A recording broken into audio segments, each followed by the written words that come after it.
some research? I did do some research. I'm actually looking at PHMSA's site right now, but there's a lot there.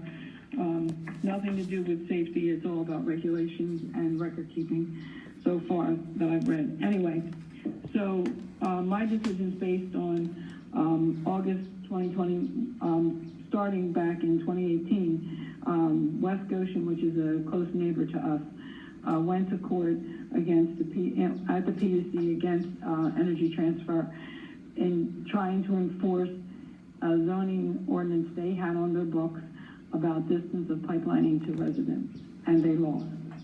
It was then taken to the Commonwealth Court of Pennsylvania in August of 2021, and again, West Goshen lost.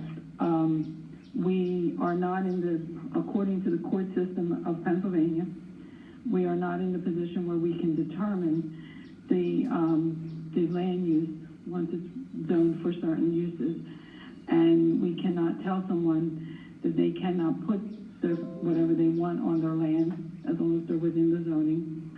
And the Commonwealth of Pennsylvania, as of less than a year ago, decided that it is not in our jurisdiction to reject any sort of use of their land based on distancing from pipelines. So my knowing this, and I remember it was that West Goshen spent a pretty penny on this. We do not have the authority to reject this facility. That's the reason I read out the statement I had in the beginning of the meeting of this.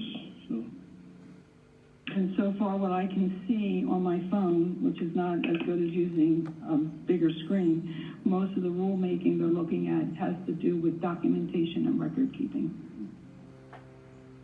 Was the zoning changed on this just last year from residential to commercial? Thought it was just recently changed last year. No, it was changed to let office parks or small shopping centers to be utilized as something different other than the shopping centers, because some of the shopping centers or the smaller centers are seeing a decline and not having any usage or picking abandoned properties. Right. A lot of our zoning these days is mixed use, which means similar to Main Street, they can have retail, office, and residential all within a certain area together. We'll have to vote on it, right? Chris has her hand up again. Who has their hand up? Yeah, and so I understand what Teresa was saying, and yet there is a lot of rulemaking going on with CO2. I can share that with you when you're ready. And this is really dealing with, remember what I've been saying about liquid pipelines. When you have a gas pipeline, they consider high consequence area with a metric that literally says class 1. When you build a building that is 4 stories or higher, you're now moving from class 3 to class 4 in. This is 192, not 195. Just a minute. This is not a 4-story building. This is a single-story building. From what I understand, still is population density in the area, so are you increasing that? You understand that these regulations are starting to address that. I don't know what Teresa's talking about, because that is an absolutely big talk, and I'm involved in it. So CO2 has been the reason why.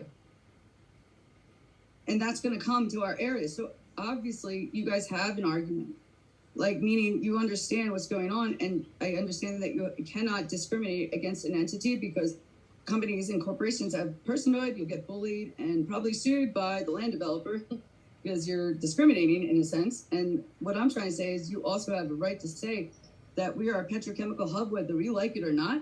And these things are going to get worse because we can't stop it. And that is something we have to consider.